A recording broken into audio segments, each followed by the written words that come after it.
The following is a presentation of the Belly Up Sports Media Network. This is Haymaker Combat Sports. Here, coming straight from the source. Only with the real, they ain't here to dress it up. Sweet science, MMA, you can get it all from us. Trust, 5 stars cause it's live. And through the fight game, we can guide ya. Slick talking, putting them in caution. Passing all the goals cause the audio is awesome. What you waiting for? Spread the word, tell a friend. This the podcast where all of the discussion ends. When they start going strike for strike, this the show that'll tell you what you seen in the fight. They ain't playing on the mic, this a welcome to the show. Warm it up for the squad, Haymaker of the bros. I'm a bow wow, you can hear from the pros. It's Haymaker Combat Sports, time to roll.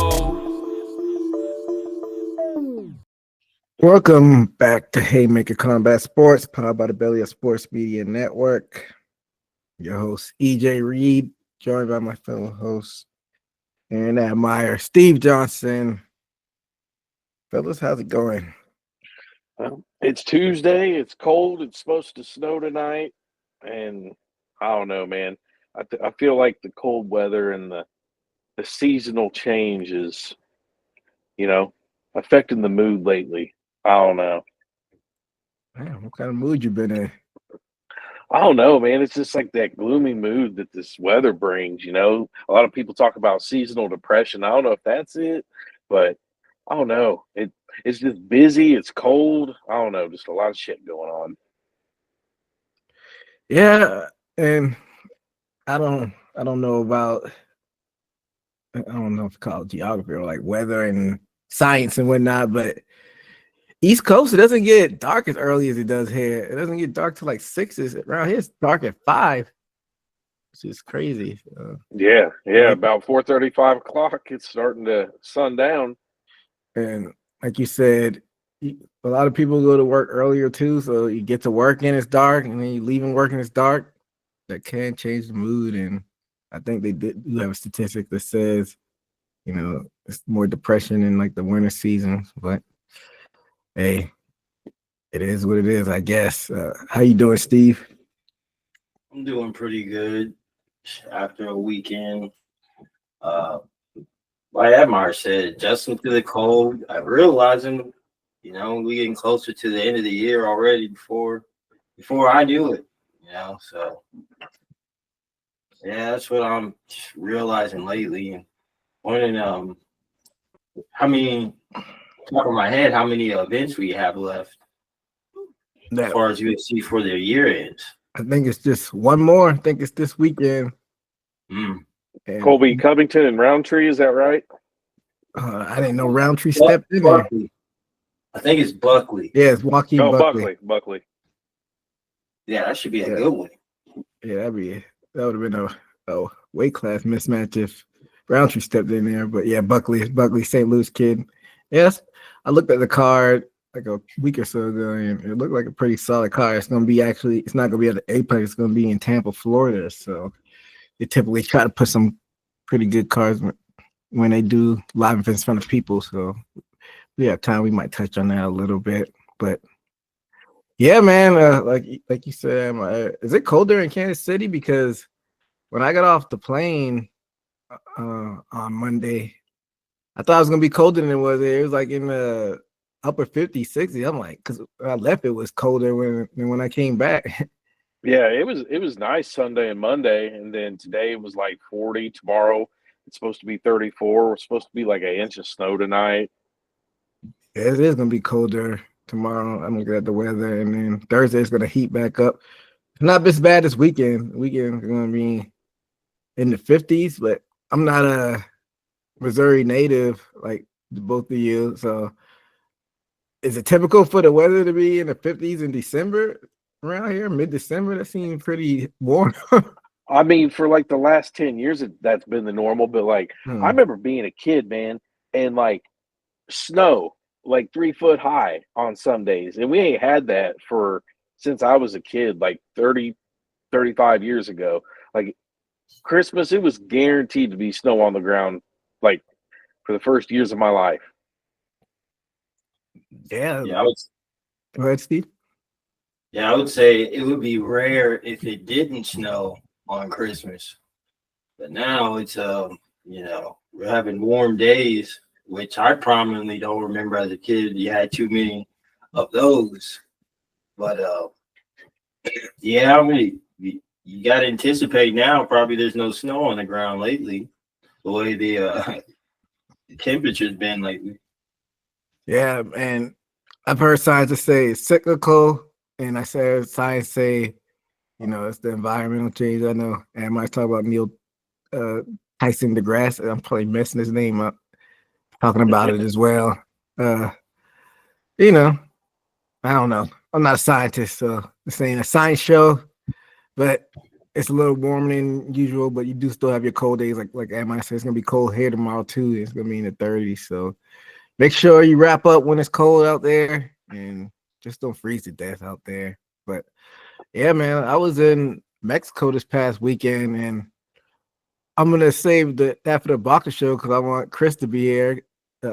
One of our co-hosts, he got married down there in Mexico, so congratulations to him and his wife Vanessa.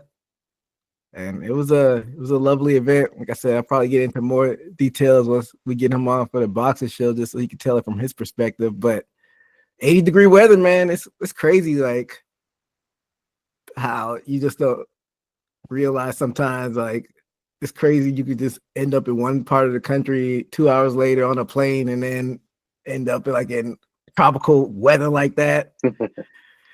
Yeah, man, it was a good time. The result that I was at a different resort than from where he was on, but I got to have like a day pass on his resort, man. It was pretty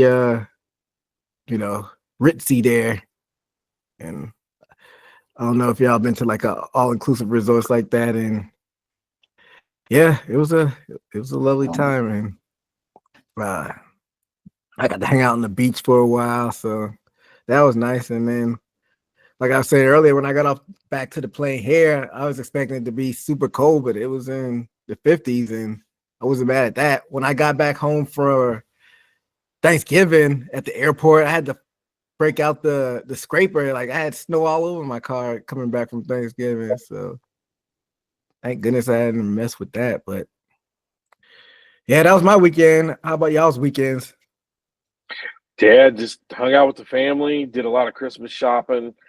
Man, I don't know if it was the sales this weekend or I don't know what, man. It was packed everywhere I went. Like I was over it by noon and just had so much shopping to do, going to TJ Maxx, JC Penney, and just all the stores, man. Hobby Lobby, it just packed everywhere. Is that like still a big thing as far as like actually getting out in person and shopping? I think that'll always be a part, of the holiday season, but I feel like a lot of it shift towards just clicking the button online and just getting that shit delivered. I think a lot of it has gone to that. Like a lot of places don't even do that early morning Black Friday shit anymore. They just like put the same sales on their website because they used to be, you had to wait till Cyber Monday, but now they figured out, hey, we don't have to do these all nighters and early morning shit. Just put it online. And like for my daughter, her Christmas shopping that I did for her was all Amazon. It's all delivered within 2 days. So yeah, online shopping's good, but there's still a lot of people that want to go out and see the stuff and buy it. So you said you was out there. Was it for like you just out there with your girl? Yeah, she was shopping for her kids and uh, everybody else. So, we had to go to every place, some places twice. That's a headache. I don't want to, but generalize it, but I think that might be a woman thing actually having liking to go out the actual shop, because when I was back home for Thanksgiving, like my mom and my sisters went out and shopped on Black Friday. Yeah, it is. I mean, from being out and seeing everybody out shopping, I can vouch that it was about 95% women. Yeah, us guys, we just want to click on the damn button and just get it over with. So I like to see statistics on that. I'm sure like it probably skews more male as far as like the Black Friday, the Cyber Mondays, as far as like just clicking online. But I don't know. You do anything interesting, Steve? Nothing too interesting except watching the fights, sitting back, relax. Definitely sat back and relaxed this weekend because I did some moving the weekend before and feel a little bit of everything of it throughout the week. So my muscles are just getting over that now. So I just chose to relax. Yeah, man, moving is a pain in the ass. Are you pretty much finished as far as that goes, or you still got more? Well, I'm at a temporary place now, so I'm just end of the day thinking that you got to move this. I got to move the stuff again. So Yeah, man.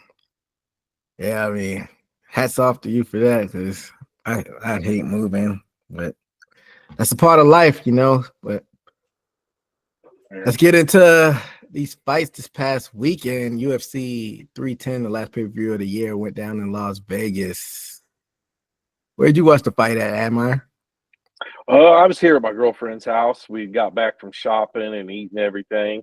So we just sat down and she played on her phone and I watched fights. Hey, nothing wrong with that. Early prelims, and let me make sure I didn't crop any of these off because it said it only had 2 fights on the early prelims from what I have up. Make sure I'm not I think there was 5 early. on the early prelims or the regular prelims. On the early, there was like 5. Yeah, I did cut it off. I don't know what I was doing. Long day, but I have it pulled up now. Kennedy and Jess Kuwu defeated Lucas Brzeski by TKO in the heavyweight division. Chase Hooper going on lightweight, defeating the old Wiley veteran Clay Guida. Michael Chiesa in the welterweight division, defeating Max Griffin by submission. And Chase Hooper also winning by submission. Sorry about that. Josh Van in the flyweight division, defeating Cody Durden by decision. Eric, your boy Anders, defeating guy we talk about here often for some reason, Chris Weidman by TKO. Did y'all get to watch any of these early prelim fights? Of course, I had to check out my boy Chris Weidman's fight. Did not fare too well. He got kind of dominated. He didn't look like himself. I remember like 10 years ago, me telling everybody Chris Weidman was the next big thing. Like on both Anderson Silva fights, I picked him to win. Like I thought very highly of him, and he just does not look like that same person anymore. I'm definitely with Dana White on this one. He needs to retire. That's what Dana said. Yeah, Dana White said that Chris Weidman, Clay Guida, and there was one other. He said Anthony Smith. Smith, yeah. Yeah, Dana White said those 3 hopefully retire tonight. I get where Dana's coming from, but how about what if somebody say you should retire, Dana? But I don't want to go too much off on a tangent. Yeah, I saw that fight. I was actually free for like the early prelims and like the whole card because I was pretty intoxicated at that point, drinking on the beach all day. And I'm like, I'm just gonna go back to the room. But it was also conference championship games of college football, so I was like flipping back and forth. So I didn't watch all of the early prelims, in their entirety. I saw that Weidman fight. He did not look good. So even though I want to have a reason to shit on Dana White, I think he might be right on that one. I saw the Chase Hooper fight. He made light work of Clay Guida. Is that another one y'all said Dana White said should retire? Yeah, he said Clay Guida should probably hang it up too. And I saw the cool fight. He looked pretty impressive at heavyweight. So I'm curious to see if he's going to stay up there because I feel like light heavyweight division is not as deep as it was. If I were him, I would just cut down to that. I didn't see the Chiesa fight, so I'm gonna go back and watch that when I have some time. I'm guessing, are y'all agreeing with Dana White? You think Chris Weidman should retire? Yeah, he's had some really bad showings, in his last I don't know how many. He doesn't look like himself. like what he used to be. Maybe, I mean, I don't know. I don't know how he hit such a good streak of wins, but now it seems like I can't even say that the talent has passed him. It's not that. I think that his skills have really diminished. I think that he's taken a lot of shots. He's, been knocked out a few times. I think that his speed and his reaction time and just everything is kind of slowed down at his age, and he can't compete at that level anymore. Um, I could already see him, if Bellator PFL stays a thing, maybe going there, but I don't even know how long they're going to be around now. You think PFL's going? I don't think PFL's going anywhere. I think they might get rid of the Bellator side of things, but I was reading something the other day, and it was talking about how in debt that they are. And it didn't look good. If I can find it, I'll send it to you. I like that there are other options that I don't want UFC to have a monopoly. So I hope they're able to get their shit together, because you hate to see another promotion paying fighters go away. But I guess we'll have to see how it plays out. Steve, I don't know. You agree with Admire's assessment of Chris Weidman? I definitely do. For the long stretch of people that he's had a few wins in between, but even though those wins aren't prominent people to even consider yourself, probably within even the top 10. It's especially when he loses against somebody that's a formidable opponent. I guess I can't. How old is Eric Anders?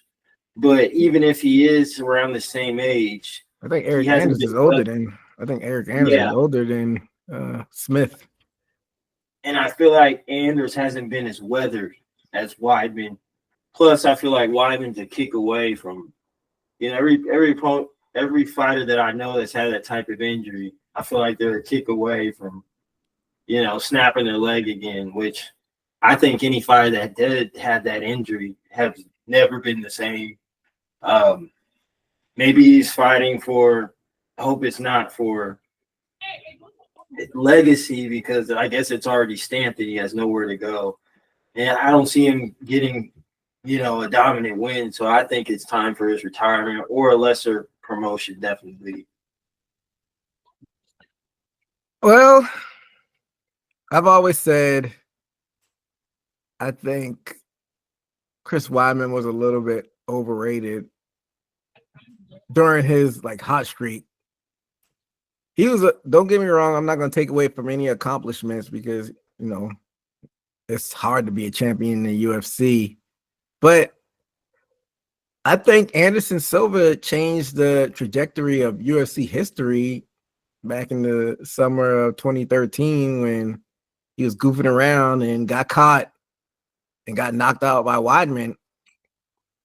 Who knows what would have happened if Anderson Silva would have been in there and not goofing around? Because I don't know. It was a streak where, the Damian Maia fight where he got bored, but then he got reinvigorated when the Vitor Belfort fight, when he did that kick. Then I think he faced Okami after that, beat the shit out of him, and then beat Chael in that second fight. And then I think he got, I don't know, not bored again, but I feel like he felt like Weidman was the next hype, and he wasn't going to take it seriously, because he was like, this is the guy that they've been trying to beat. He doesn't really have a name a big name. And Weidman took advantage of Silva playing around in there, got knocked out. And then in the second fight, we know that freak accident that happened. I think Weidman defended it against Leon Machida, I might be mistaken. And then after that was the Luke Rockhold fight. And that was my fear when Weidman, because after Weidman beat Silva, they were trying to kind of prop him as the next big thing. And I'm a fan of having dominant champions, but I just never got that vibe from him when he first won the belt. but the UFC was, trying to put him on that pedestal because he was undefeated, All-American, Chris Weidman. But I don't know. I feel like it's like like I said, I can't knock him. Like he was a really good fighter, but that's a lot of pressure being Anderson Silva. Anderson Silva is like one on people's top 3, some number 1 on some people's lists, and I just feel like Chris Weidman was just not at that elite level as far as champions go. As far as talking about the history of UFC, I don't know how you feel about that, Admire. No, I mean he's not. Weidman's not going to be remembered for much. I mean, back then though, I mean he was good though. Tom Lawler was a decent fighter back then. He beat Damian Maia. He beat Mark Munoz, which were all very highly ranked at the time. But then after that, I mean, I can't even say that Anderson Silva fights are his biggest wins because the one was kind of a fluke knockout. The second was a freak accident. So as big of a name Anderson Silva is, I don't think that's the biggest win on Chris Weidman's career. His biggest win is probably Vitor Belfort, which, whatever. Machida, when I feel like, I think he faced Belfort after they banned the TRT. So it wasn't like I think roided out. Yeah. Vitor Belfort hit that wall after getting kicked in the face because he had that string where he came back because he was on the TRT when it was legal. Because he had like an up and down career because he had like a little lull and then he came back and started winning a lot. Then after that, running in that Anderson Silva, he kind of reverted back. I can't believe now I'm looking at I can't believe Beltor beat Rumble Johnson, but it was probably a depleted Rumble Johnson before he got yoked out. Rest in peace to Rumble Johnson. But I didn't mean to interrupt. I feel like you were saying something else. No. Just Weidman isn't going to go down as anything special. I mean, outside of actual fights, I mean, what's going to stick in my head every time is his dad giving them cringe ass, post fight interviews. That's what he's going to really be remembered for. That's still my boy. After the Rocco fight.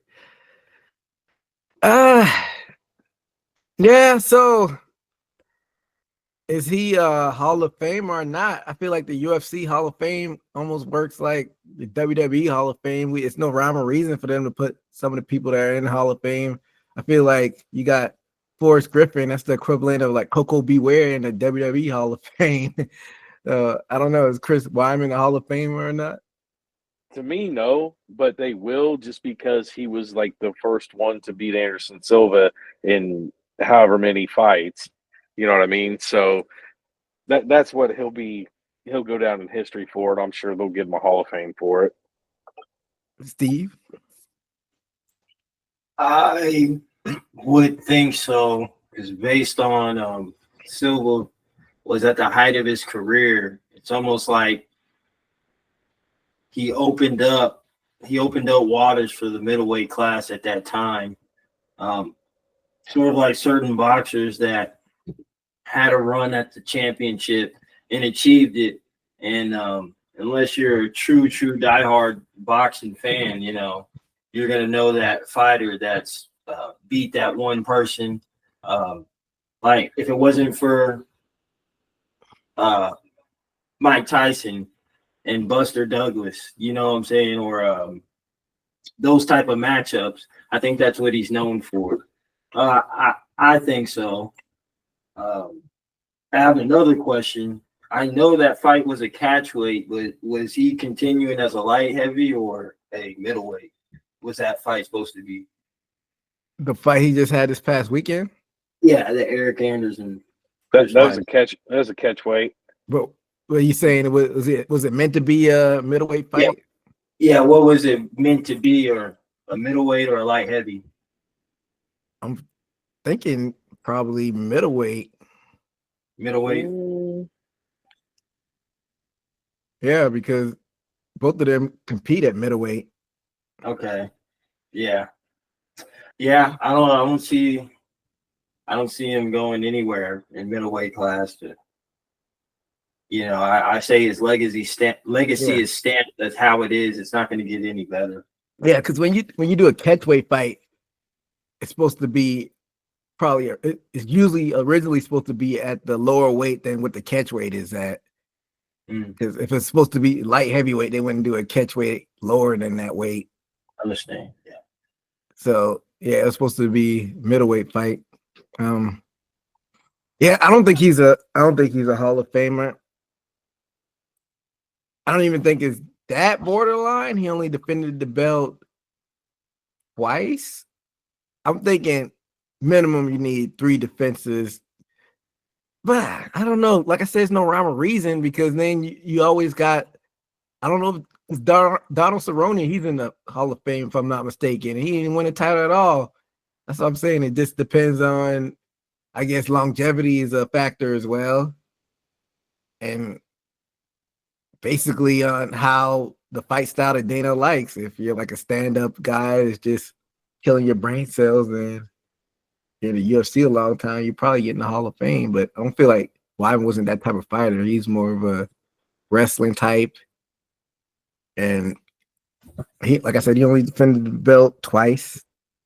But we were talking about Stipe. I think Stipe is definitely a Hall of Famer, but I don't think Weidman is. But he's still a fighter that, was entertaining, and he was, once he lost the belt, you're able, like you said, he kind of did gain some juice off of those Anderson Silva wins, because when you saw him on the card, like opening up a card, you're like, okay, I know that guy, Weidman. So I'm sure he did bring in some eyes as far as being like a opening fighter that opened the card up or headlining preliminary card. So yeah, shout out to Chris Weidman if that is it for him. But I feel like he's a stubborn guy. I feel like Admire was saying he might like try to test the waters out in the PFL, especially if they're trying to throw the bag at him, depending on how their financial situation is looking in the future. But how about the Clay Guida? Is that it for him? I mean, he's always a fun guy to watch, but I think that he's just a guy that he's definitely slowed down compared to how he used to be. Because I mean, he was just a ball of fire as soon as that bell rung. But I think with him, I think the skill sets have kind of evolved. I mean, the guy's been fighting for what, 15 years in the UFC. Yeah. I think he might have even been a WEC transplant, that came to the UFC. Yeah, I think the skill sets have kind of passed him by, and he kind of does have a place as like this journeyman gatekeeper. He out of the 3 names that Dana White said should retire, I would say Clay Guida would be the one that I could see not retiring, just because there's still a chance. You can't ever count him out. Yeah. What do you think, Steve? I would have to agree with that. I see him when he fights, he still pulls, old school tricks or veteran tricks to stay in the game. He can still get out of submission attempts and still keep the fight going. It's not like he gets totally dominated. Like Admire said, I can see him. He can keep on going versus the 2, Anthony Smith or who were we just talking about, Chris Weidman.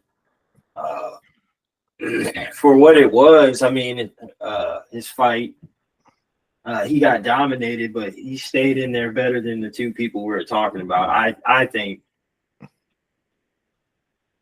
I mean, he got finished in the first round, though, still. Yeah, but that's true. But Chris Weidman, I mean, I don't know. He had a few moments, but it doesn't look like he has the fire or even to have to look dominant in the fight. It's like, to me, Eric Anders kept on going. I know we'll talk about the Anthony Smith fight later, but he looks like he can still go in there. I think that was maybe a skill set that he was a Chase Hopper was a submission or a jiu-jitsu person. But I think his last fight was a banger, if I remember, as far as Clay Guida. And see, Clay Talk about Guida, the Joaquin Silva fight. yeah, I think they went at it, and he ended up losing. So I didn't realize he hadn't fought in a year. For some reason, I thought he fought in 2024. But yeah, he's been a year off and still look bad. yeah. But yeah, I would say, yeah, those are three good candidates, but more Chris Weidman that's expected. But like I said, that later one, Anthony Smith, I'll say my opinion on that later. So we talking about Wyman potentially being a Hall of Famer. Is Guida a Hall of Famer? Like I just said, Cerrone got inducted last year, 2023, in the Hall of Fame. But that means you probably got to put a guy like Clay Guida in there, right, Admire? Yeah, I think you got to put Guida in there just because of his longevity, but also, I mean, he's had a couple fights that were just bangers, dude. Like, you can't forget the Diego Sanchez fight. Just throwing. I mean, it reminded me of, the Pride fight everybody watches. Can't think of the Japanese guy's name. You know what I'm talking about, where they just throw in Pride. Yeah. Oh, I don't know why I'm drawing a blank right now, but Yeah. Was it the lighter fighters? no, it wasn't Dan Severn. It was Don Fry. Don Fry. Don Fry, yeah. Yeah, I forgot. But I mean, the Diego Sanchez and Clay Guida fight is like up there with that because they just throw nonstop. And Clay Guida's had a lot of other fights, and he's got a lot of big wins. I think he beat Anthony Pettis when Anthony Pettis was in his prime. Was it the Don Fry Takayama fight? Yeah. So the Guida and Diego Sanchez fight's right up there, for me as far as just pure violence. But I think Clay Guida, with just how long he's been around and he's got a lot of notable wins, I think definitely he will end up in the Hall of Fame. Yeah, I think that's like just one of those blue collar fighters that they want to put in the Hall of Fame. Somebody who didn't win the title, but like you said, the longevity aspect. And I mean, I was looking at it. They love their like statistics. I think Cerrone, he had like the statistic like I think he got passed by what's that guy's name that fought on 300? Miller. Jim Miller. I think Cerrone eventually got passed by him, but I think that's one of the reasons they put Cerrone in there because he had like the most wins in UFC history or most fight time. But I think Clay Guida, he's got an interesting statistic, most losses in UFC history. So I don't know if that's something. but I do remember reading that before this weekend. But I want to point out some of his wins though. Clay Guida has wins over Nate Diaz, RDA, Gomi, Anthony Pettis. So Joe Lozon, BJ Penn, Michael Johnson. Like he has wins over some of the best at lightweight. Those BJ Penn wins started aging not that well because he went on a terrible losing streak and I think kind of messed his legs yet. But it's still BJ Penn, prime BJ Penn, still a legend. He almost had like the Roy Jones Jr. type of fact that he just stayed in it a little bit too long, BJ Penn. Yeah, but I mean that's a lot of big wins for Clay Guida, especially like somebody like Michael Johnson. Michael Johnson is like the only person to ever drop Khabib.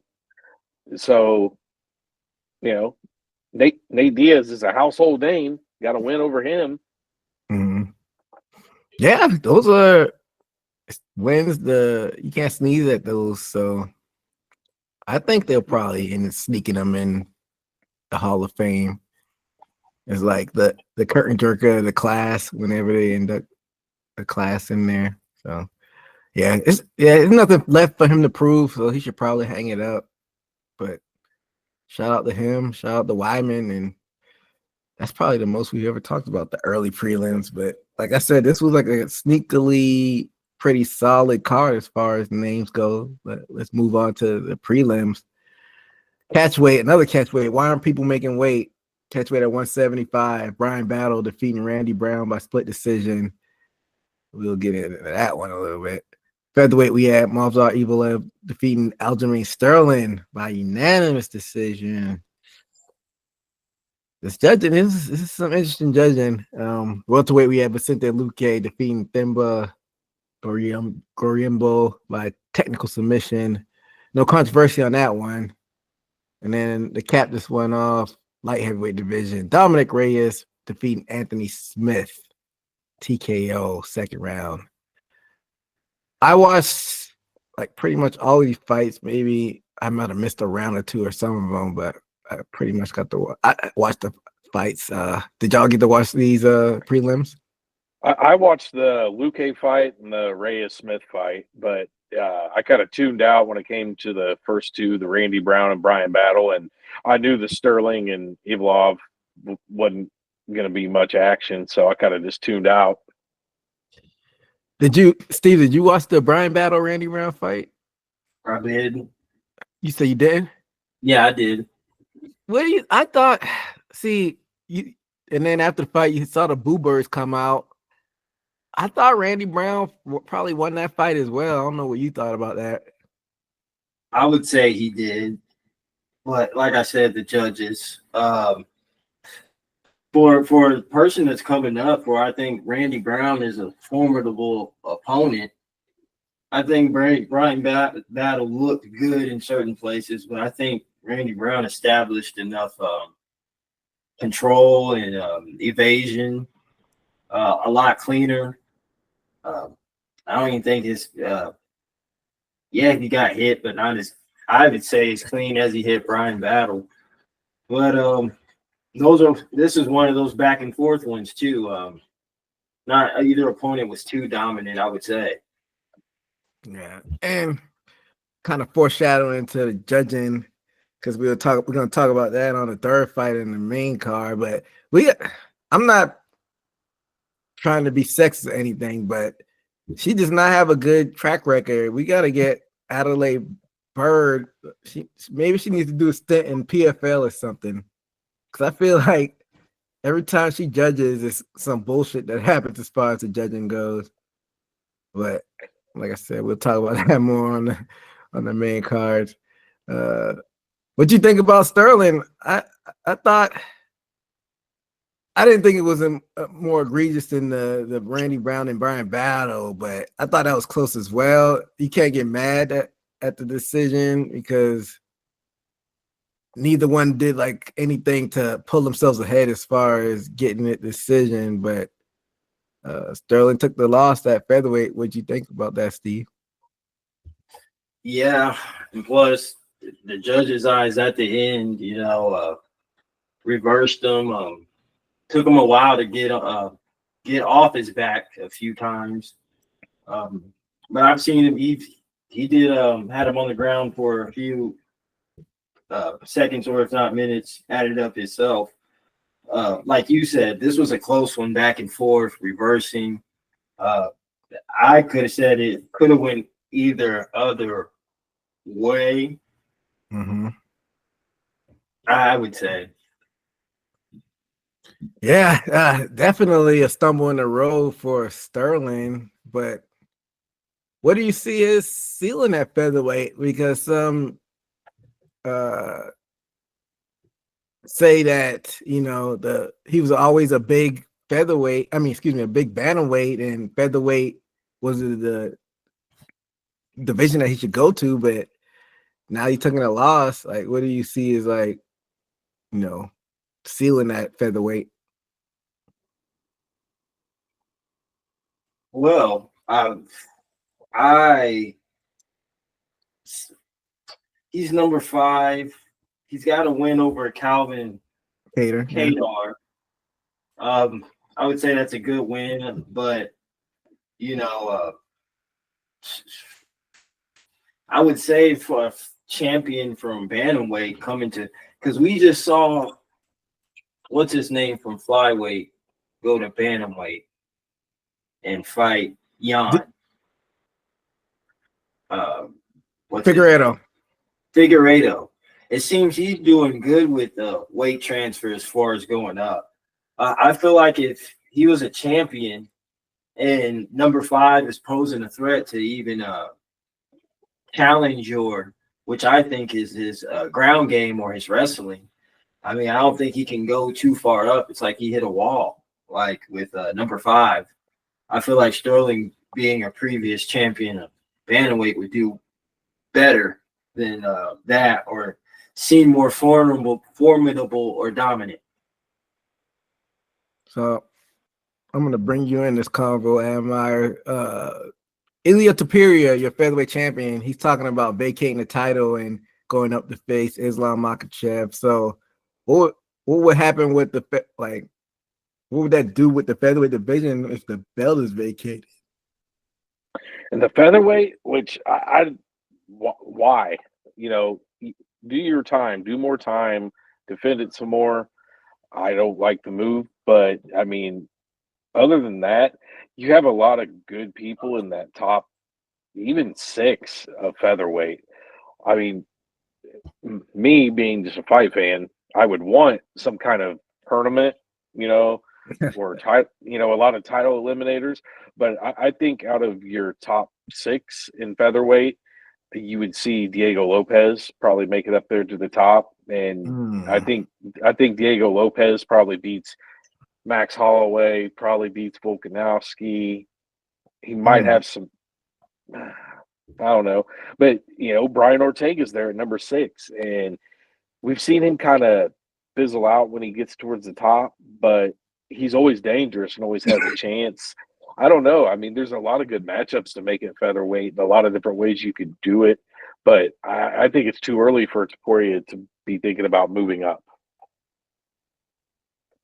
I mean, I would say it would be too early for him to have like a super fight if he just wanted to have 2 belts. But he's talking about vacating the title. So if he feels like he doesn't want to make the cut, then and you feel like you're more natural at lightweight, I say go for it. It might not in the way you want it to, because that's like the most stacked division. But hey, if you want to vacate the belt, then be my guest. But if he does go that route, I'm still not gonna count out Max Holloway. I think he still might have a run at him. I don't think he could beat Ilya, so that'd be like the biggest hurdle. I think he might have like a few tricks to get Diego Lopez, because I'm still harping back on him facing Justin Gaethje and knocking Gaethje out. I think he might be able to do the same thing to Diego Lopez if that were to be the matchup. So possibly, but I don't know, man. Like, we've never seen Max knocked out like that. So I almost feel like he needs like a tune-up fight or fight somebody behind him to just make sure he's good, because a first loss could weigh heavy on somebody, especially a devastating loss like that. So I don't know. I don't know if I would throw Max into an immediate like title fight if Topuria vacates it, just because you don't want Max to have like a really bad showing his first fight back off a loss. Yeah, it'd be interesting to see how the matchmaking worked out. And I just think the period is just that good. I think he goes to lightweight. I think he's automatically the second best lightweight, because I think Dustin Poirier, I think his best days are behind him. I think Topuria will beat him. Same thing with Gaethje. Oliveira, that might be interesting, actually. Topuria and Oliveira. That'd be a fun fight. I probably still lean Topuria, but I just think that Makhachev hurdle is the one that he would probably just couldn't get. Yeah, because I think Makhachev is still that good. But Steve, who do you think would win the featherweight belt if it was vacated first? You heard what we said. Oh, that's a good question because while I was talking, I totally forgot about a fighter in featherweight. I wonder what Yair Rodriguez is doing. I think he might have hit a wall too, because I thought he was gonna for sure be like a next champion, but he just once he like Am I said about Ortega, once he gets to the top, he just hits these hurdles and stumbles. But he could you never know though. Like, it's all about styles and matchups. He could slip in there and fuck around and win it too. But so you're saying Rodriguez would be there on the top of your list? Nah, I thought of him and as far as like being one of the contenders to probably be up there to mingle. I would say, and then O'Malley. I would say, you think they would be waiting to see what they're gonna do with Ilya's next opponent? Or O'Malley's in bantamweight. Yeah. Marab, what are you saying? You think they see what they do with Marab and see what O'Malley does? Is what the vision exactly. Go to?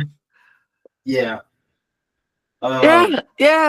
Because before he lost the championship, O'Malley was talking about flirting going up to featherweight, but now that he lost it, he just needs to stay at bantamweight. Because Marab just did what he wanted to do at 135. I don't think he would fare well, and he definitely don't need to box Tank. Tank would murder him. He would end his. He would have him looking up at the lights.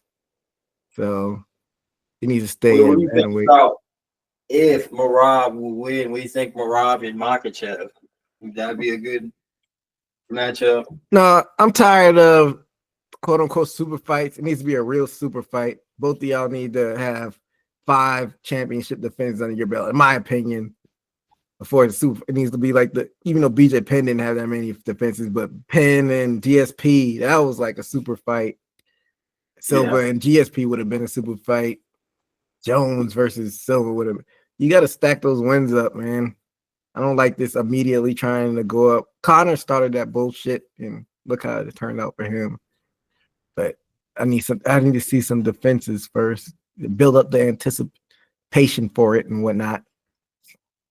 But yeah, I would go with, like I said, I would go still with Max winning it, and you saying you lean towards Lopez, and what's your final say on first featherweight champion, Steve?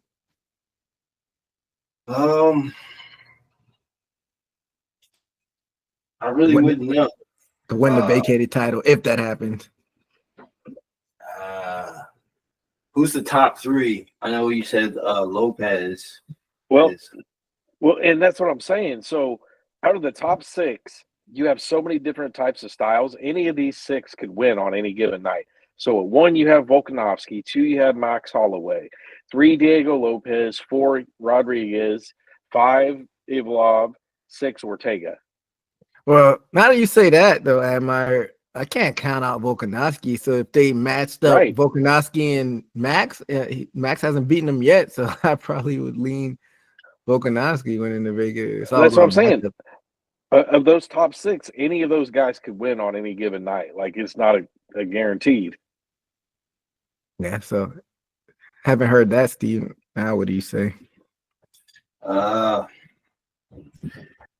would say that's the only person out of those options that's dominant. Like you said, he beat Max Holloway. I don't see him losing anytime soon. Brian Ortega, he lost. I would say the only hope or chance, which we haven't seen, is Diego Lopez. And that's not a guarantee. So I would say it's wide open in between Diego, because I want to see what he can do, and Volkanovski. I think Holloway. I don't see him achieving the higher echelon again if especially Eli stays there or if he leaves. what if a wild card just went in there, even though he's coming off a loss? What if Aldo said, "I'm coming back up. I'm trying to get that belt." What if he threw his name in? That'd be funny for shits and giggles, but I don't think that'll happen. But it'll be interesting. Like, you know how these fighters talk. Like, what if Kapir is just talking out his ass just to try to get some news, and he's not going to vacate it? But that's the story I just read, that he's about to vacate it. So we'll see how it plays out. But talking about more of these fights, what do you think about Luke getting them out of there so quickly, Admire? I was surprised because I was talking about that before the on our pre-show, because Luque would have been the favorite going against his original opponent, Nick Diaz, but then Luque ended up being the underdog. But I mean, I did anybody even get like a shot off?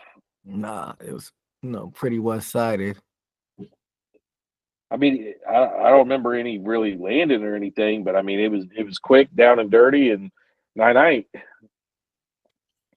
Yes, I don't even know what this does for Luque, because he's, like you said, he's supposed to face Diaz, and he got this replacement, and he did what he needed to do. So I guess it's on to the next thing.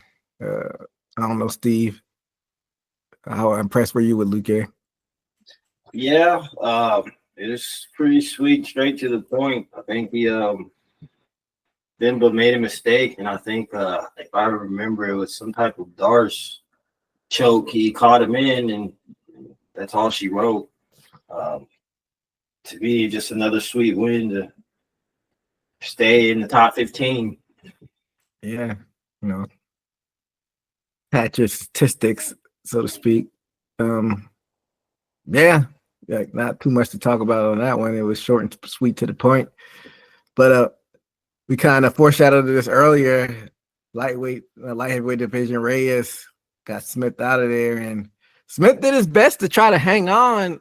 I mean, the ref probably could have got in there and stopped it earlier than what he did, but Reyes was pouring it on him, and I don't know what to think about this fight. Like you said, Dana alluded to him retiring. Reyes is only a year younger than him.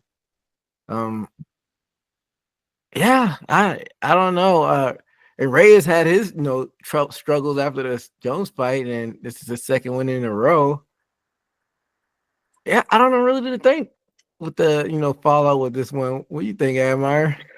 Yeah, this fight, I mean, it was good up until it wasn't, and then it just kind of got sad.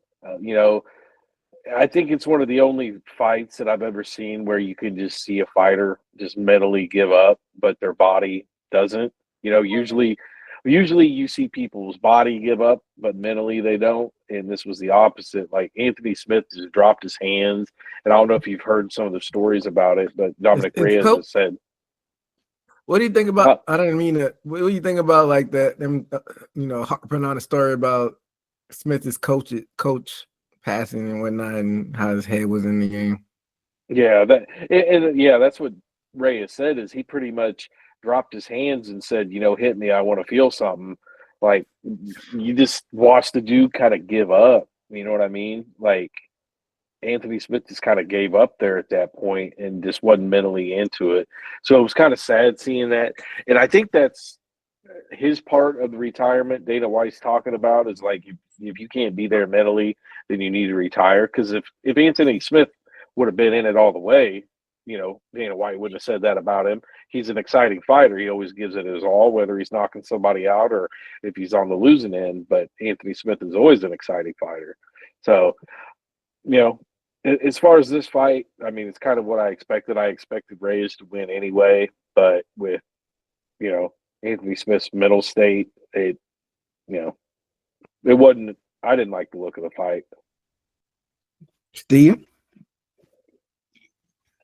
Yeah, I think this is the fight, that does it. I know Dominic Reyes, he's kind of fighting for his spot, so to speak, from, losses and trying to come back. But as far as I'm looking at Anthony Smith's background, he just he had a few wins, but To me, it seems like his come up was wins of people that were on their way out, maybe so. And I don't want to jump the gun to say that. That's why I'm looking at his past fights. But then he's kind of, I guess, ran into the new generation. And it seems like he can't get a consistent win, or to me. And it seems like that with Dominic Reyes. They both haven't been the same, coincidentally, since John Jones. And I feel like Reyes, he finally got out of it fighting Anthony Smith. But Anthony Smith hasn't looked good or dominant on his come up before John Jones. I think you could say he can be retired. I think the hype of his career was fighting John Jones. And ever since then, it's been downhill, fight here and there, but nothing worth getting your head smashed in for a living if it's not getting wins out of it, in my opinion. So I guess the consensus is it's over for Smith. Dana said he should retire. Y'all was saying he should retire too, I guess. Yep. Mm-hmm. Huh. He's not even that old, though. He's 36. Yeah, but you can't have somebody in there that's not going to give their all and not in the right headspace. What if he just hit like a little rough patch? Like we've seen other fighters have resurgent. What's our guy's name? Glover Teixeira. He won the title at 41 years old. Yeah, I mean, Anthony Smith's not a bad fighter, like I said, but I don't know. At least this was on the prelims and not on a main card on a different stage. But I think Dana would almost be afraid to put him back in there and just kind of have him mentally give out early in the fight, and it's not a good look for the company either. That he gave up. That's not the good look. Well, I mean, mentally giving up, just dropping his hands, and not. Once that kind of point in the fight happened, he just wasn't there at all. Like, not even really defended himself. He took tons of shots. Like, yeah, like, so he didn't give up it, like submit and throw in the towel, but like he just mentally gave up and didn't have any offense, barely had any defense. Is that what Reyes said? For real? He's like, I felt like he wanted to get hit so he could feel something. No, that he said that's what Anthony Smith said. Hit me so I can feel something. He said he literally said that? Yeah. What is this, an action movie? He's depressed. His best friend and trainer died. Like, not no disrespect to, rest in peace to the trainer, but that's, I don't know. That's like a interesting thing to say. Hit me so I can feel something. That seems like a line out of a movie or something. Yeah. Not to make light of it, but yeah, man, it's tough. I feel like he's still a good hand. I feel like Weidman and Guida definitely should probably retire, but I feel like there might be some more tread on the Smith. He just needs to take time off, like take a year off to regroup, and then go like on a 2-year run, and then retire when you're like 38 or 39 or whatnot. But this is the hurt business. Like like you said, if your head's not in there, it's dangerous. So, like I said, I think he should just take time off and then reevaluate, see where he's at. But this is it for him. Yeah, I don't think it's it for him. Even if the UFC cuts him, I think he will definitely be a candidate for a PFL run. So I don't think this is the last we see Anthony Smith in the cage, but we'll have to see how it plays out. And yeah, we had an action-packed night of early previews and prelims. Let's finally get to the main card. Featherweight division. We had Doo Ho Choi defeating Nate Landwehr. I had Doo Ho Choi by automatically because I picked the opposite. and Admire and Steve had Nate Landwehr. So round one, Troy came out connecting with an uppercut and following up with some nice punches, and Troy tried grinding Nate on the ground, but Nate was able to get back up, and Troy was able to keep the pressure on him for the remaining of that first round. And in that second round, Troy showed more like Chris boxing before getting that judo toss with about 2 minutes in, and then Troy controlled Nate in the grappling department for most of the round, but then ended up in the clinch in the feet for the remainder of that second round. And then in round three, it started off with that little slugfest. Like, I was starting to get excited before Troy, he's like, fuck that, I'm getting back on the ground. And then eventually got the that crucifix and the TK elbows and got him out of there. And what were your thoughts on this one, Amar? Yeah, I mean, Landwehr was pretty much outclassed all the way, start to finish. I think the beginning of round three was the Hail Mary, that they were slugging it. Like you said, Choi was like, nah, we're not going to play that. And ended up in that crucifix. So, it wasn't horrible, but I mean, Landwehr was just kind of outmatched everywhere the fight went. And pretty much dominant fight by Choi. Steve? Yeah, that first round told it all as far as the stand-up. After I saw that, I'm like, well, he's losing that stand-up battle. He was tap for tap. Every strike Landwehr tried to throw, Choi countered it with ease. Very impressed with Duo Choi. Very mature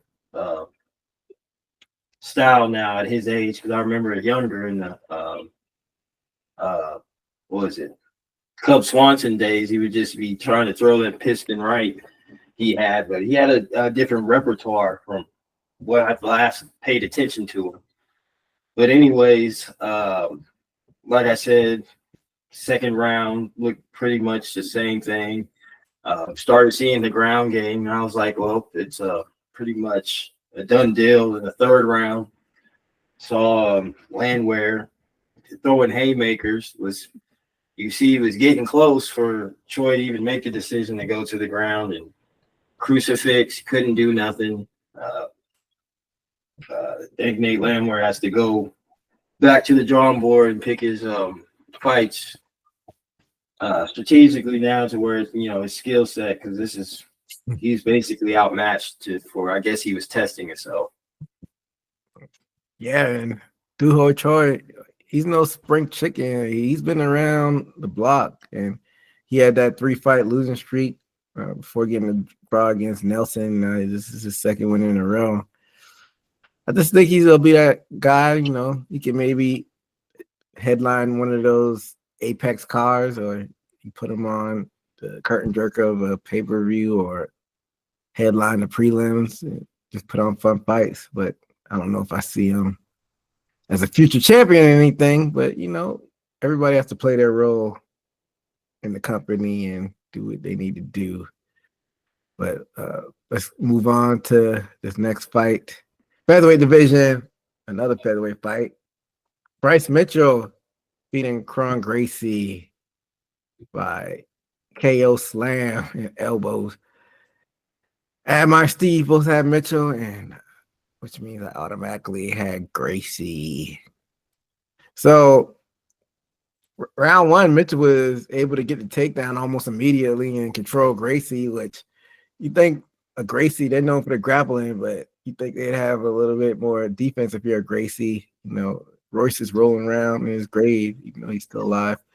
But it wasn't that exciting of a first round. And then that second round, more ground control for Mitchell.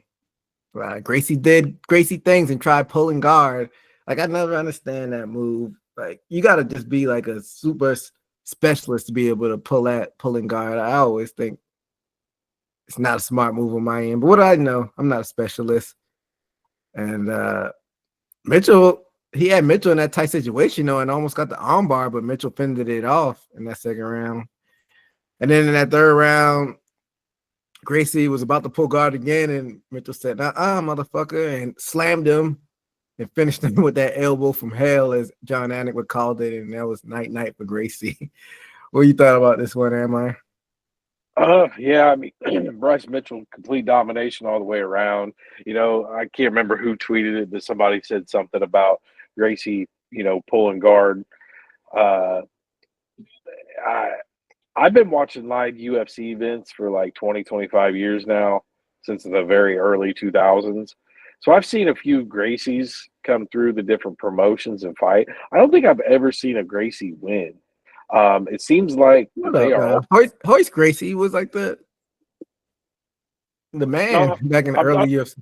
but I'm talking about live though, watching it live on Oh, TV. after I, those were I, the I, video days. Those were the video days. yeah, I've seen the old videos, but I mean, is watching live events. I mean, I can't remember the name, but there was a Gracie that used to be in like Strike Force back or Bellator back in the day. Might Yeah, have been Ryan Gracie or something like yeah, it was that. I'm not Ryan. sure.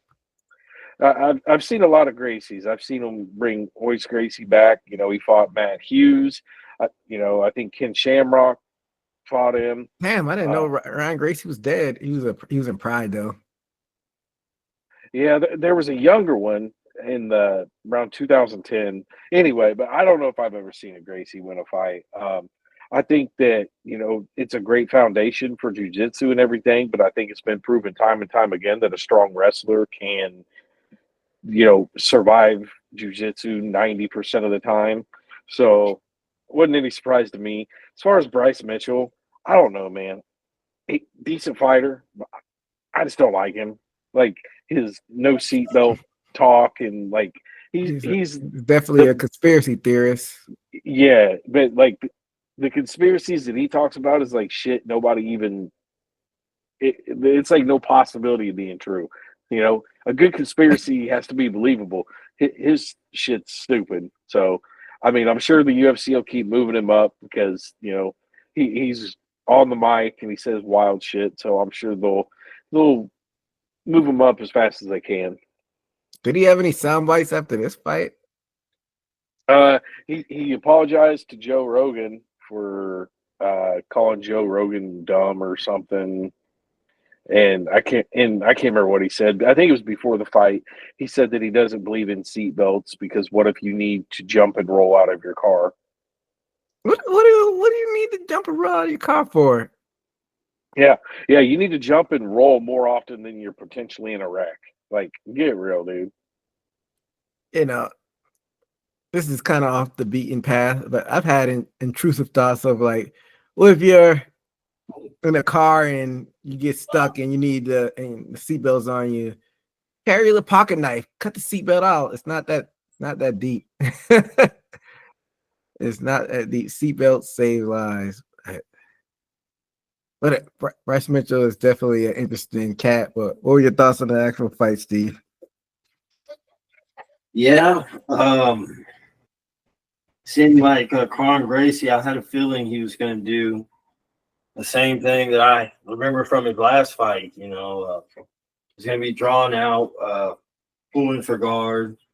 I think as Kron Gracie as a fighter, I think he's one of those fighters that maybe he's delusional a little bit or haven't realized you just cannot have a repertoire of jiu-jitsu and pulling guard like you're in a jiu-jitsu match and having correlated, MMA jiu-jitsu with separating it from the sport. He learned that this fight. He decided to pull guard, which is, I think everybody, I think even people were booing a little bit. Don't want to see that, but he kept his posture and slammed him and got that elbow. I remember I was like, that's what you get when I was watching it. Nobody wants to see that. Nobody wants to see just a jiu-jitsu match. Unless you're just going to be that dominant and get the submission off, which we haven't seen Kron Gracie do in his past fight or this one. I think the way Mitchell win was the perfect win we wanted to see for somebody doing that type of thing. I don't see Kron Gracie in the future. out of all those people, 3 people we said, I would rather see those people stay in the game than Kron Gracie. The other Gracie you were talking about, Admire Neiman Gracie. That was the Bellator Gracie. Yeah, there was that one, but there was one that was in Strikeforce. It might have been Was it UFC. Hino Gracie? Reno? No, it was a real young one. I mean, like 20, 23 years old, somewhere around that. I thought his name was Ryan, but I could be wrong. Yeah, Ryan is a Hodger Gracie. He's the one you probably would think that was younger. They might be a little bit older now, like in their 30s, because Yeah, it probably is by now. Time does not wait for any man. But yeah, Neiman is around the same age as it's so many Gracies. The one that just fought this past weekend, they're about the same age.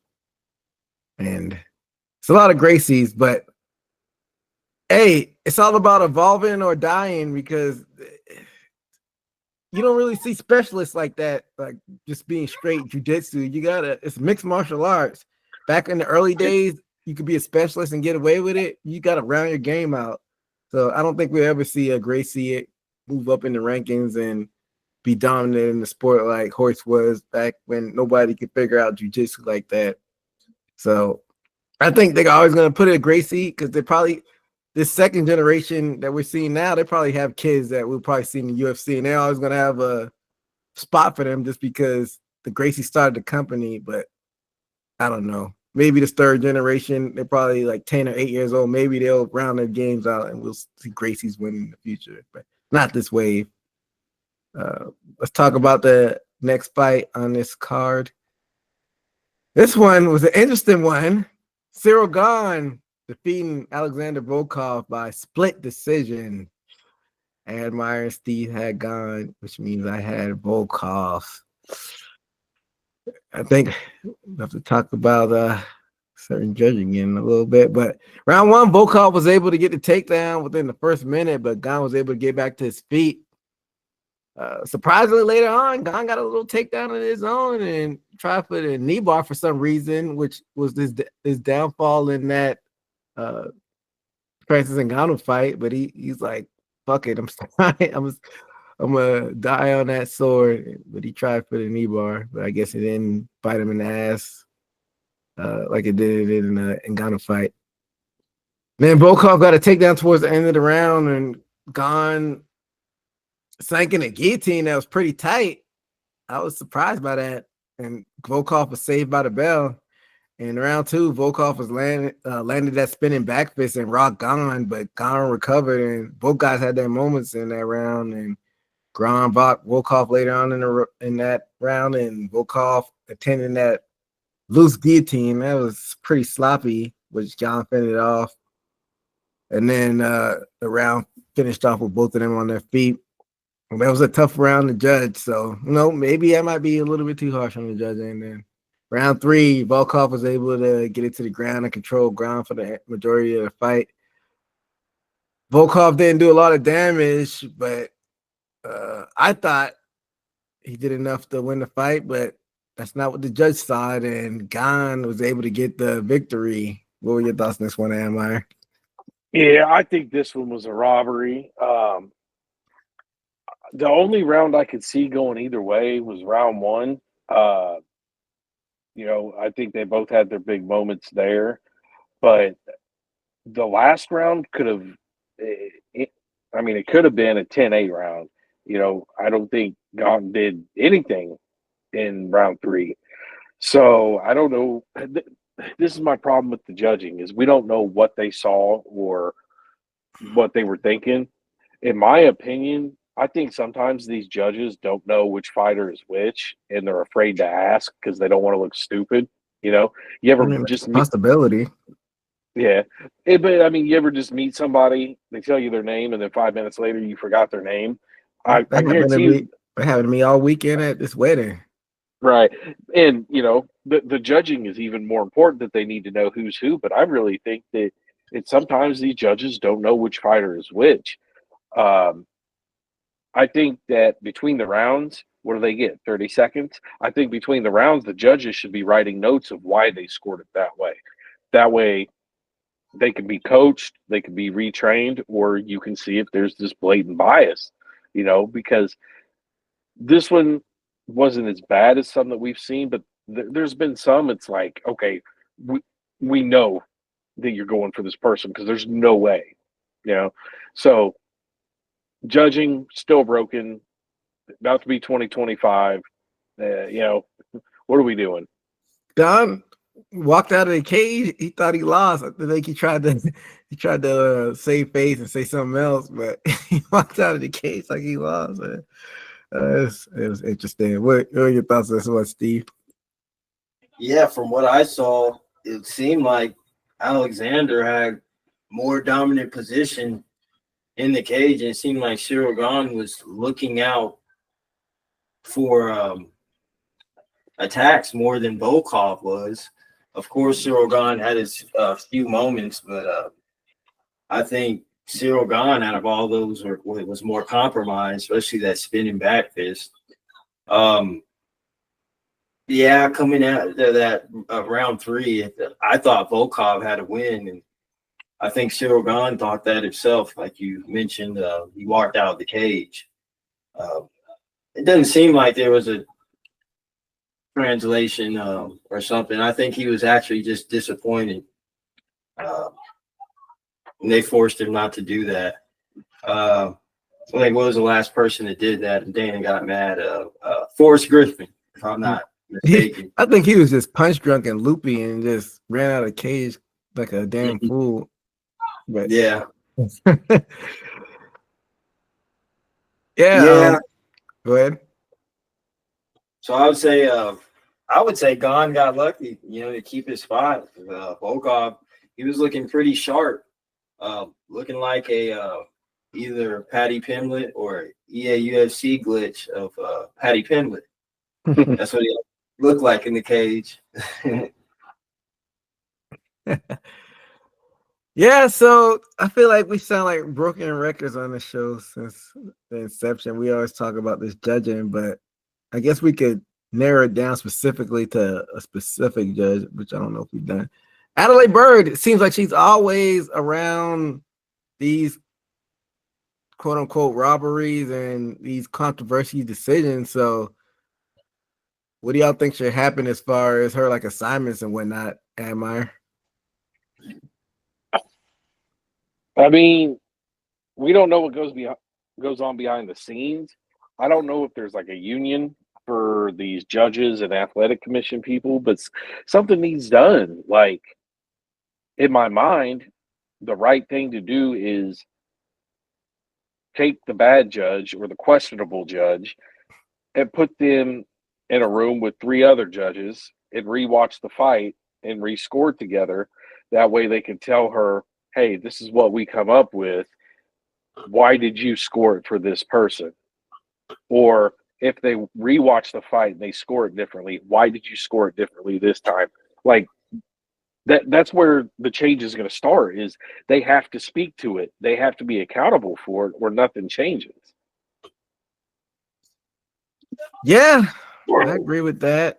But it's some, because I said Vegas is run by the mob, quote unquote. I just think it's some behind the stage politics as far as judging and money bet on fights and something that we will never know about, untold secrets behind the fight game that plays a factor into it. I don't know. But what are your thoughts on this, Steve? As far as like a judge like Adelaide Byrd, who's like constantly in these controversial decisions that keep getting assigned to these major cards and whatnot.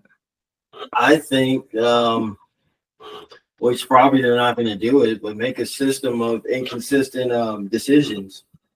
Yeah. If this person is being inconsistent with 2 judges, mostly on par, on average, I would say that judge would need to be briefed by some type of who's over then? Because that's just ridiculous to be the wrench in the system to break the whole machine, especially on important fights. And not only that, this is the way these fighters make a living. They might decide if they might decide a undefeated record. I don't think it's that right, especially for a person like her to make inconsistent judgment calls as she's been accused and seen. We've seen. Yeah, they gotta have some type of actual system, but like I said, I think it's just too much money involved. They're just gonna keep assigning the people that they want to. I don't think there's actually any type of requirements for you to be a judge, like have any type of training. It's just assigned, which is crazy, especially dealing with a sport like UFC. But they need to put. Go ahead. But the thing is, though, there obviously was two bad judges in that fight because two of them gave him the fight. And yeah, but I seen a post out of like 40 different MMA publications. Only one journalist scored it for Surreal Gone. Like the 39 others did not. So, like I said, it just needs to go back to somebody needs to question them. How did you see this fight won for him? Yeah, and then to add on that, but if you didn't have like I said, she keeps getting constantly behind these bad decisions. If you didn't have her on there and you had somebody that probably saw it like most of the people had, it would have canceled out that other bad judge and had a split decision for Volkov. So they I think they need to be evaluated car by car basis. And if you're not doing what you need to do, you go back to the regional circuit, and we have to see consistency. You got to do a certain amount of fights on the regional circuit, and we got to see consistency on your judging before you get promoted back up to the big leagues. Almost like soccer, how they do the deregulations and whatnot from premier to the second tier. So something's got to give, or we're gonna just keep on having this. It's gonna be a constant cycle. So we'll see how it plays out. Let's go on to the co-main event on this card, fellas. Welterweight division. We had Shavkat Rakhmonov defeating Ian Machado Gary by unanimous decision. Round one, Shavkat got Ian in the clinch and pretty fast, like right away, but Ian did a good job at fending off the takedown, and I thought that was pretty much the whole fight. Ian's takedown defense was a lot better than I thought it was going to be, but later on in that first round, it was clinch city for pretty much that whole round, besides that big right hand that Shavkat landed. And then in that second round, I thought Shavkat did a good job of picking and choosing the shots and landing that big right hand and that spinning back fist. And then round three is when you saw Gary come alive a little bit, and he was throwing those kicks, and then Shavkat got to the clinch, and yeah, I can't remember what the ref was, but he was like, hey, y'all doing a little bit too much clinching, and broke him up, which is interesting because I feel like the clinch is different from laying and praying when you're on the ground and you're just sitting there. But I feel like more things can happen in the clinch, but judge was tired of that and he broke them up. And then it was pretty much a ugly round from that, and the last minute, both guys had their moments and they were both had their strikes. And I didn't know who to call it for that third round because, like I said, in that last minute, once the clinch was broken up, both guys had their moment on the feet. And then in that fourth round, Shavkat was successful in that grappling department. But I thought that would be the round where you saw Ian give up, but he didn't. He was able to, do enough to stay alive. And in that fifth round, that's when Ian went for broke. And he went for that rear naked choke. It was close. I thought he almost had him for a second, but Shavkat stayed calm and collected and got out of it.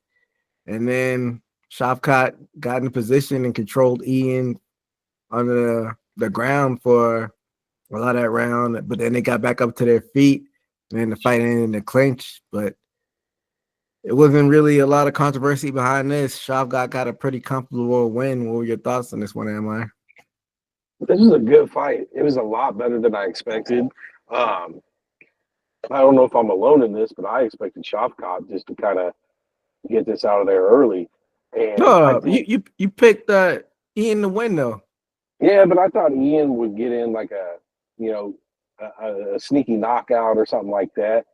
But I think this fight says more about Ian Gary than it does Shavkat. We all know Shavkat's the boogeyman and, probably going to win the belt and this and that and the other. But Ian Gary's tough, man. And it seems like every time he fights, his skill set, you can just see how much he's improved. And I think that you're going to see Ian Gary continue to move up and eventually fight for a belt, probably against, I would probably say Shavkat, in the future.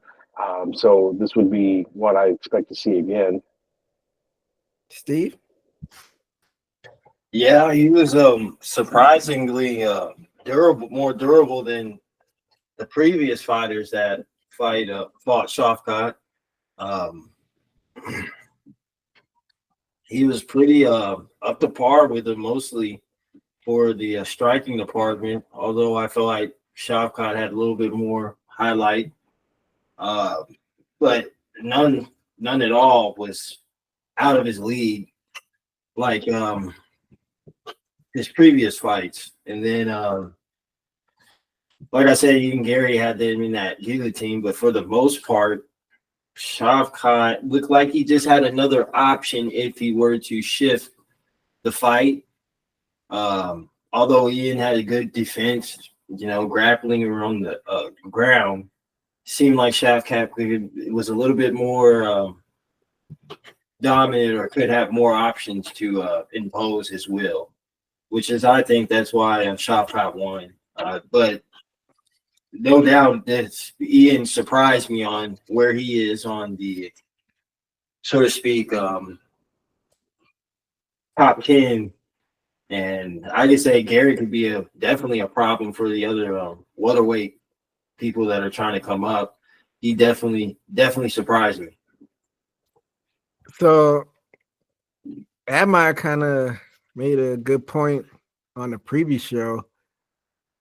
I'm guessing they faced a lot of the same opponents, so maybe Shavkat's level of competition wasn't all the way it should be, and they both are on the same level. So that was his first decision. So when you put the level of competition up higher, he's not the boogeyman like we thought he would be as far as like top 5 level competition.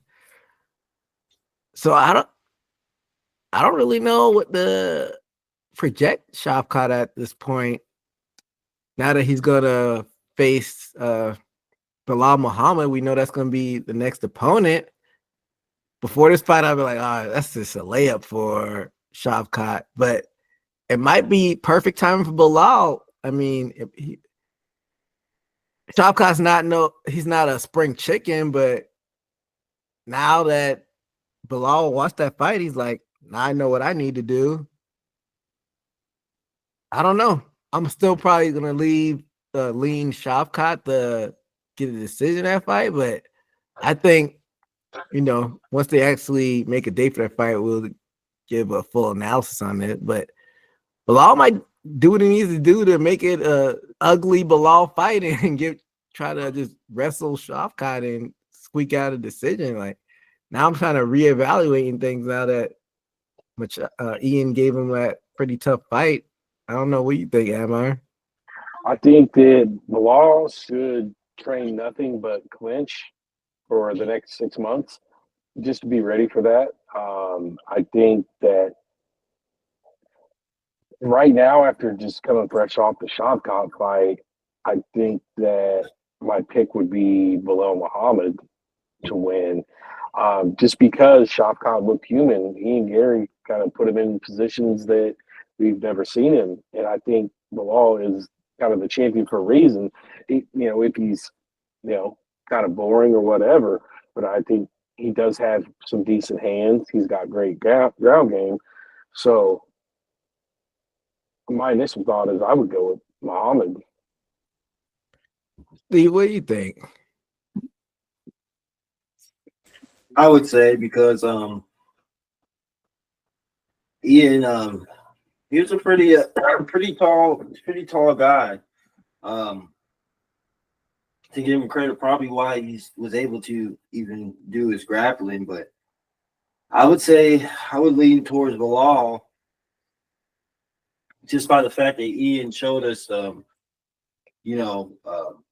what its possibility to do, or to even catch him in a submission, to which I think Bilal has capabilities as far as his grappling or wrestling capabilities to catch him off guard. I don't see him at all going toe to toe with him with hands. I think that would be his best chance. And I would say he would have to train on straight up, what do you call it? Takedown setups, over right hand and set up, and then go for a double leg or something like that. Because I think that's the only chance he has. Yeah. And before this fight, I thought it was like a foregone conclusion that it's going to be Shavkat's division next 5 years or so. But, I think it's wide open now. Bilal, I think it's going to be pretty much a pick'em fight. I think Bilal's probably coming in their favor. You probably like a minus 170 or something like that. And maybe Shavkat be a plus.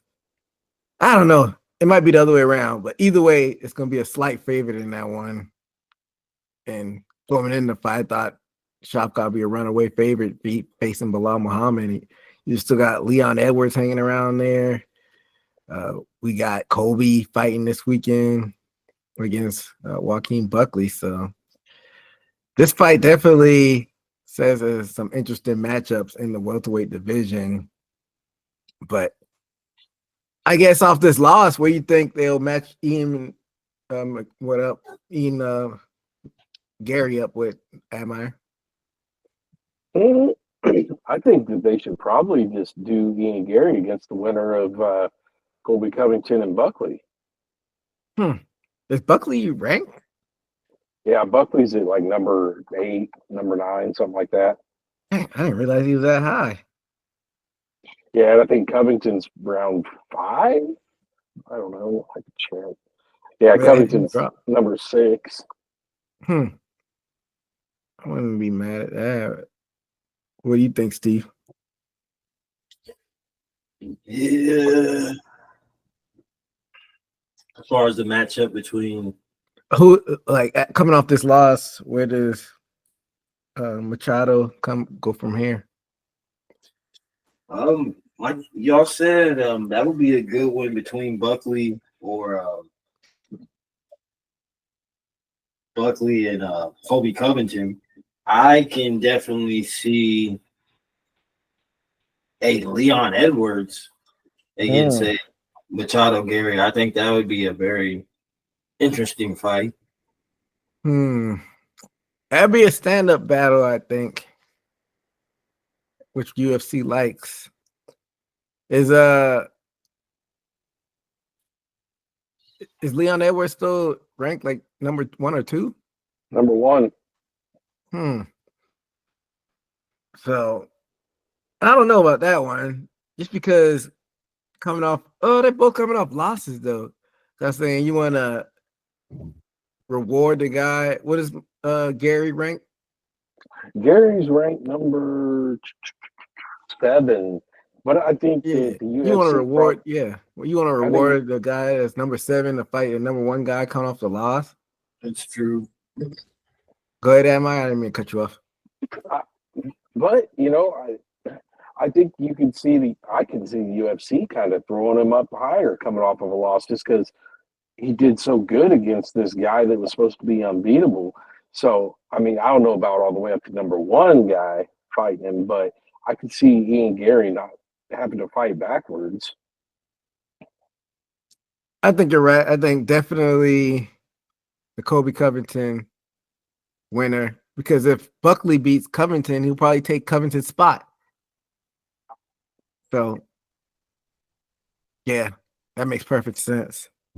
But yeah, like we were saying earlier, Shavkat looks like he is human. So this title fight is going to be interesting once they make a date for it. But let's get into the main event in the featherweight division for the flyweight division. We talked about featherweight so much earlier. Had my mind on that. Flyweight division for the undisputed championship. We had Alexandre Pantoja defeating Kai Asakura by technical submission. Yeah, so round one, Pantoja hurt Asakura early with that right hand and got him on the ground. And not too long after that, Asakura got back up, and it was pretty much a kickboxing match for the rest of the round. Both of them had their moments. And round two, Pantoja got Asakura in that rear clinch, was able to transition to the ground, got the rear naked choke, and it was night for Asakura, and he put him to sleep. And still, your undisputed champion, Alexandre Pantoja. What were your thoughts on this one, Amire? Yeah, Pantoja just looked good all the way around. I mean, good with the hands and on the feet, and definitely good on the ground. The thing I did notice was Asakura. I don't know if it was like nerves or something, but like he looked bored in the fight. Like he really didn't show a lot of emotion, didn't show a lot of energy, didn't he was just kind of there. So I mean, after the first minute of the fight, I was like, "Oh, this is not going the distance." Like this guy doesn't seem like he's even trying or wants to be there. I mean, so hopefully it was just nerves or something because I know he's a decent fighter, but it kind of to me, kind of a dark cloud on the card. Your main Really? event was just kind of it just. I think there was better fights on the card. Especially coming off Ian Gary and Shavkat, you go into this. And it just, to me, Oscar just didn't seem like he wanted to be there or wasn't really interested. That's an interesting take. What are your thoughts on this one, Steve? Yeah, I thought it was going to be a back and forth fight, for a whole good 3, 4, 5 rounds until somebody got cracked. Because Asakura looked like he was going to get down with him on the stand-up, even try to throw a few sneaking rising knees that one of them landed. And then I think he tried to throw it 1 or 2 more times. It's pretty close. And then I think that's when he started to know to buckle down. I saw Pantoja turn on the switch and basically started dominating Asakura. And then when he took him to the ground, I think he just know his expertise in the ground game. I think he's a black belt, if I'm not mistaken. And I think that's what got him to win. Yeah, dominant overall. But going back to Adam's point, Steve, you think Asakura looked uninterested in that fight? As far as me? Yeah. I thought he looked very interesting on stand-up at first, looked very quick and up to par with striking. But then when he got took it to the ground, I knew it was a wrap, especially into the second round. Yeah, second round. Do you think the nerves got to him, or do you think he didn't look like he wanted to be in there? I think he was just purely outskilled, quite honest. So just a mismatch in skills. I don't know. He was a risen champion, like we talked about in the preview show. So they were kind of hype it up like that. So going forward, do y'all think these guys coming over from different organizations, Rizen's, the one championships, PFL Bellator. Y'all think they need to have like a one prove it fight before going, swimming with the sharks? Admire? I think so. Just so you kind of can avoid these type of things where he looks outmatched. Mm. I think it would be good just to bring them in and be like, hey, take this fight. Let's really gauge your skills, because it kind of it proves the UFC fighters are better, but I don't know. It leaves a lot to be desired, I guess. Steve, what do you think? Yeah, because I can say on good. I'm trying to think of anybody that came over from a organization and their first fight was a championship fight. I can't think on percentage who's actually even in the UFC. Off the top of my head, I have to look. With Jake Shields, did he face GSP coming in?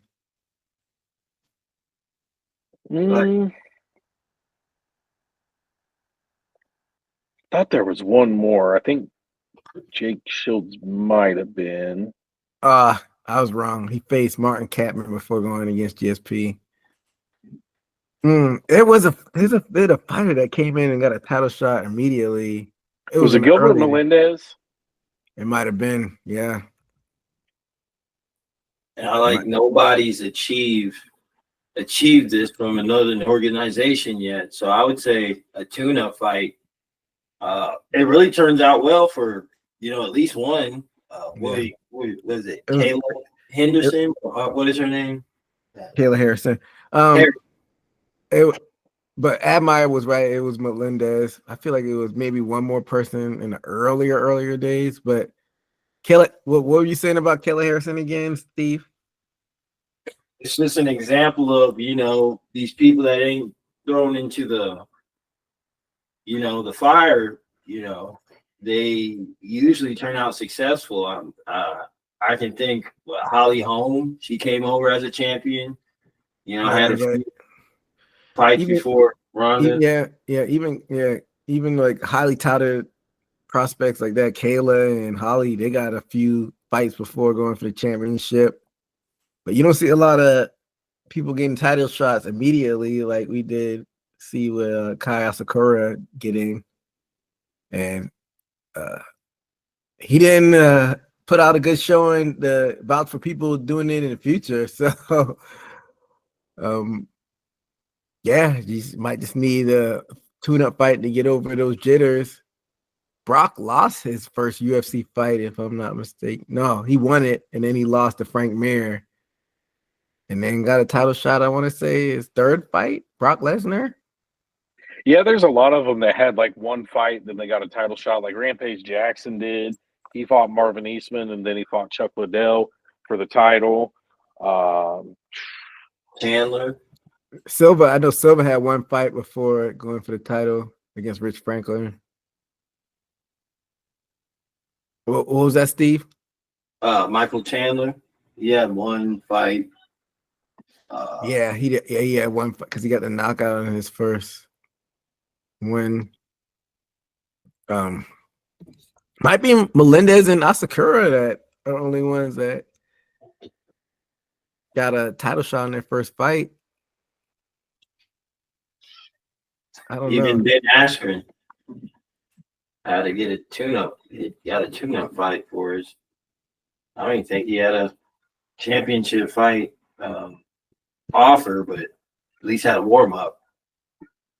All right, so it's going to be a article about it. So Hayato Sakura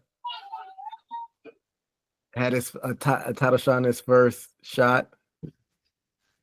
Frank Trigg and Gilbert Melendez. So it's only been 3. And Admire named one of them. So not a long list. And like I said, Akura, he might have had the jitters. but high level competition. But with that said, where does Pantoja go from here, Admire? Because he looks like a pretty dominant champion. I don't know if anybody in the flyweight division can really mess with him. And I'm a big Brandon Moreno fan, but in that Brandon Moreno fight, he proved to be dominant in that fight. So yeah, he's already fought, the top two there. So, I mean, you got to go down to somebody like Albazi or like Kai Kara France that he hasn't faced yet. But, a lot of people were saying bring back Mighty Mouse, but Mighty Mouse said, nope, I'm retired. I'm not coming back. I'm not going out like these other guys. That's what he said? That's what Mighty Mouse said. He said that he don't want to end up like a Donald Cerrone and somebody else, coming out of retirement. Why do you have to throw Why you had to throw Donnie Cerrone under the bus? Yeah, I mean, that's the fight that people want to see, but it ain't going to happen. So you kind of got to go with somebody that hasn't faced him yet.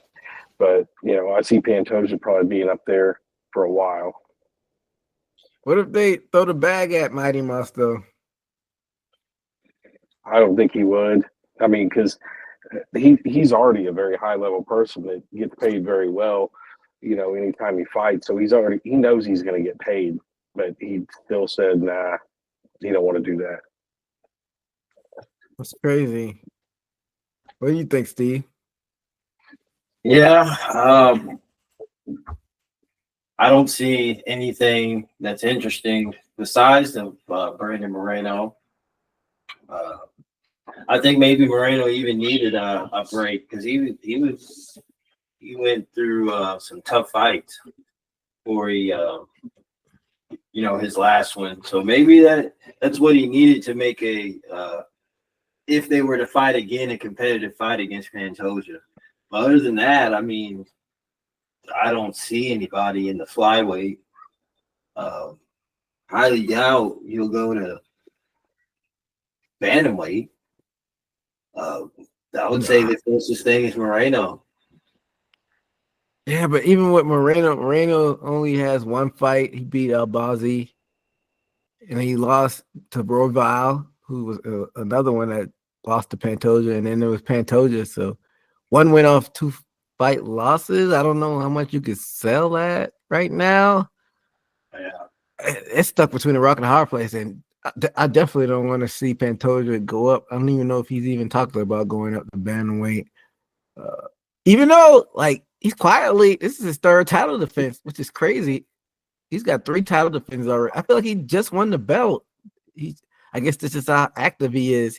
That's his 3rd defense already. So what was that top 5 again, Admire? Top 5, you got Royval at 1, Moreno at 2, Albazi at 3, Kai Kara France at 4, and Tatsuro Terra at 5. He hasn't faced Kai Kara France, and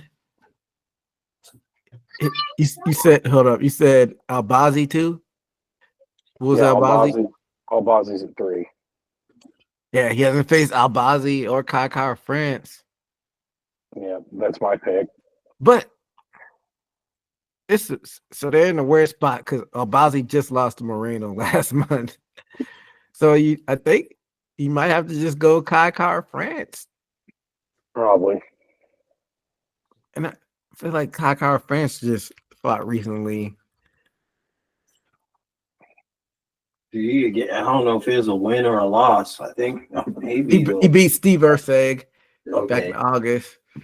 Even though he lost to they're all just beating each other. He lost to Albazi, who just lost to Moreno, and he lost to Moreno. But he's coming off a win. So I think you just have to go with Kai Kara France. So they're starting to hit like a little patch where they're like trying to scrap for opponents for Pantoja at this point.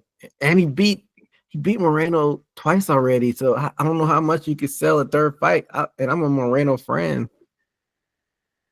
Moreno's got to get like 2 more wins before they can even try to do a third fight. At this point, if they do the Kai Kara France fight and Pantoja wins, do you try to maybe lure Davis and Figueiredo to come back down? Yeah, that would probably be the better move, because I think that the top of the division, you have too many guys that have all faced each other. So why not bring him back? And he just came off a loss too, so unless they would offer him a straight shot to the title, I would say that'd be a good option if they let him do that. Yeah, and I was thinking about his recent loss, but you could sell that was at a higher weight class, and he's a former champion, and that's how you be able to sell that to him coming back down to flyweight. But I don't know. I think Pantoja is just that good, and they might have some trouble finding opponents for him, but we'll see how things play out in the future. But we're getting close to the end of this show, but that brings us to the end of the predictions for this year. And out of the gate, Admire got his underdog pick wrong, and Du Ho Choi kind of messed your plans up, Admire. You would have had it if you would have picked the underdog pick as that one instead of picking Shavkat, and you would have went 5 for 5. It was just that one pick that kind of threw things off, and put up a good fight. But I'm still retaining this for 2024, and y'all have to come correct next year. But for the final, I just had it up. The records for this past year. So for this card, Admire, you still went 3-2. Steve, you did well. You did 4-1, and I went 2-3. And that puts us for the final records for the year. Steve was 43-34. Admire was 45-32, and I was 49-28. So all of us were well over 500 and picked well this year, but still your champion, DJ Reed. Yeah, but this is the last pay-per-view for the year. Another good year, fellas. Man, this year kind of flew by quick, man. I can't believe that's the last pay-per-view of the year. Next week, we got that fight night card. Kobe Covington. Do you, off the top of your head, who else is on that card, Am I don't know if you got a chance to look at it. It seemed like a good fight card. It is going to be Covington Buckley, Cub Swanson, and Quantrillo. Manuel Cafe against Bruno Silva. Vitor Petrino versus Dustin Tacoma. Yeah, that's more top heavy.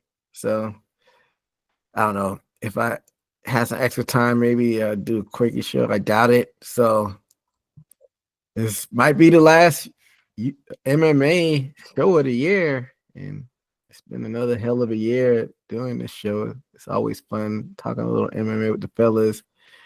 But we still do have that last boxing show of the year. We got Usyk Fury 2, so that will be fun to do. But yeah, that'll bring us to the end of this show. Thanks everybody for supporting the show. Make sure to follow and subscribe on YouTube. Make sure to follow on all the audio platforms, the Spotify's, the Apple Music, and most likely the last show of the year will be the boxing show. Well, that will be the last show. But like I said, I might do a quick episode of the card this coming up weekend. I don't know. But until next time, be safe out there. Later.